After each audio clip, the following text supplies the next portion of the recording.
नमस्कार, आपने देखना शुरू कर दिया है द एंगल और मैं हूं आपके साथ छवि अवस्थी। दोस्तों, आज की बड़ी खबर ये है कि विकास दुबे का इनकाउंटर हो गया है। जी हां, ये वही विकास दुबे है जिसने 8 पुलिसकर्मियों की निर्मम हत्या की थी। कानपुर का विकास दुबे एक जाना माना गैंगस्टर, जिसके पास जब पुलिस उसके दबिश देने गई तो वो घात लगाए बैठा था और जैसे ही पुलिस वहां पहुंची उसने उन पर गोलीबारी शुरू कर दी, जिसके बाद 8 पुलिसकर्मी शहीद हो गए थे। लगातार पुलिस उसकी तलाश में थी, लगातार विकास दुबे की खोज की जा रही थी, जिसके बाद विकास दुबे ने खुद उज्जैन के महाकाल मंदिर में आकर सुबह 9 बजे 9 तारीख को सरेंडर किया और जो महाकाल मंदिर का गार्ड था उसके पास जाकर अपना नाम बताया, जिसके बाद उसकी गिरफ्तारी की गई। उज्जैन पुलिस ने उसे गिरफ्तार किया। उज्जैन पुलिस ने भी लगभग 8 घंटे उससे पूछताछ की और उसके बाद उसे यूपी पुलिस को सौंप दिया।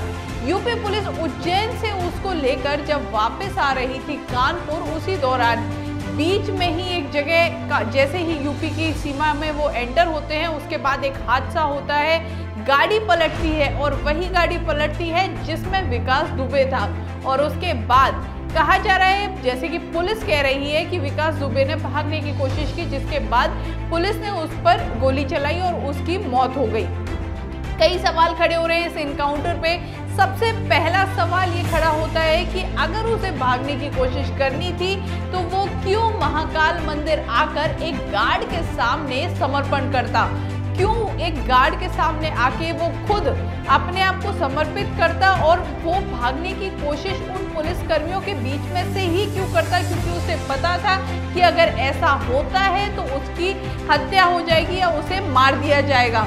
ऐसे में कई सवाल खड़े हो रहे हैं इस इनकाउंटर के आसपास। एक तरफ जहाँ लोग कह रहे हैं कि अच्छा है 8 पुलिसकर्मियों को मारा था, गैंगस्टर था तो उसका इनकाउंटर हो गया, ये एक अच्छी चीज़ है। वहीं जो दूसरी तरफ कई सवाल खड़े हो रहे हैं वो ये हैं कि क्या ये इनकाउंटर सही था, क्या ये इनकाउंटर फर्जी नहीं था? क्योंकि विकास दुबे ने खुद एक गार्ड के सामने आकर जब समर्पण कर दिया था तो वो क्यों पुलिसकर्मियों की, जहां पर उसके पास सभी जो पुलिसकर्मी थे, एसटीएफ थी, जो स्पेशल फोर्स है यूपी पुलिस की, वो थी और उनके सामने से वो भागने की कोशिश क्यों करता? इसी के साथ एक सवाल और इसमें ये खड़ा हो रहा है, कहा जा रहा है कि उसने भागने की कोशिश की, पुलिसकर्मियों की बंदूक छुड़ाई और उन पर दोबारा से गोली चलाने की कोशिश की, जिसके बाद जो बचाव में पुलिसकर्मियों ने उस पर गोली चलाई। लेकिन सवाल ये खड़ा हो रहा है कि इतना बड़ा अपराधी, इतना बड़ा अपराध करके जब उसे वहां उज्जैन से यहाँ लेके आया जा रहा है तो क्या उसके हाथ में हथकड़ी नहीं होगी? क्या उसके हाथ खुले छोड़ दिए गए होंगे? कई सवाल है, क्योंकि अगर उसके हाथ में हथकड़ी थी तो उसने पुलिसकर्मियों की जेब से बंदूक निकालकर कैसे फायरिंग करने की कोशिश की होगी? अगर उसके हाथ में हथकड़ी नहीं थी तो क्या यूपी पुलिस उसे बिना हथकड़ी के लेके आ रही थी? जब यूपी पुलिस उसे वहां से लेकर आ रही है और जाना माना गैंगस्टर है, 8 पुलिसकर्मियों की हत्या का दोषी है, तो ऐसे में क्या उसको बिना हथकड़ी के लेके आया जा सकता था? कई सवाल इस पूरे इनकाउंटर पर खड़े हो रहे हैं, लेकिन सबसे बड़ी खबर यही है कि जिसकी तलाश लंबे समय से थी, जिसकी तलाश उसी दिन से थी जिस दिन से उसने 8 पुलिसकर्मियों की हत्या की थी। जब 8 पुलिसकर्मी शहीद हुए थे, लगातार पूरा देश ये कह रहा था कि उसे खोजा जाए और उसको सजा दी जाए।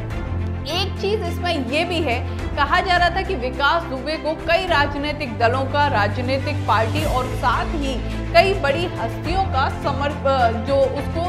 समर्थन प्राप्त था। लेकिन क्या विकास दुबे की मौत के बाद जिन लोगों का उसको समर्थन मिला हुआ था वो संरक्षित हो गए हैं? क्या उन्हीं को संरक्षित करने के लिए विकास दुबे का इनकाउंटर किया गया है? क्योंकि उसके इनकाउंटर के बाद शायद वो जो परतें थी, जो छुपी हुई बातें थी, उन पर एक और परत लग सकती है। क्योंकि कहा जा रहा था कि अगर विकास दुबे पकड़ा जाता है तो कई परतें हटाई जाएंगी और कई लोगों के चेहरे सामने आएंगे। लगातार विपक्ष ने भी अब इस पर घेरना शुरू कर दिया है सरकार को। सपा ने भी इस पर एक ट्वीट किया है और साथ ही जो योगी सरकार है उससे जवाब मांगा है। पूरा मामला आज सुबह जब उसे वापस लेके आया जा रहा था, जब उसे कोर्ट में पेशी होनी थी, 10 बजे आज कोर्ट में पेशी होनी थी, लेकिन उससे पहले ही लगभग 7:45 पर विकास दुबे की मौत हो जाती है, उसका इनकाउंटर हो जाता है।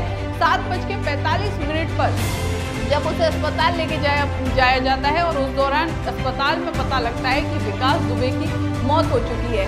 कहीं ना कहीं पूरा घटनाक्रम किसी पिक्चर की कथा जैसा लगता है, किसी पिक्चर की कहानी जैसा लगता है, लेकिन हकीकत में आज ऐसा ही हुआ है। लंबे समय से खोज हो रही थी विकास दुबे की, लेकिन आज इनकाउंटर हो चुका है और इस इनकाउंटर ने कई सवाल खड़े कर दिए हैं। इसी तरह की बड़ी खबरों के साथ यूं ही हम आते रहेंगे। देखते रहिए आप द एंगल। हमारे चैनल को सब्सक्राइब करना ना भूलें। नमस्कार।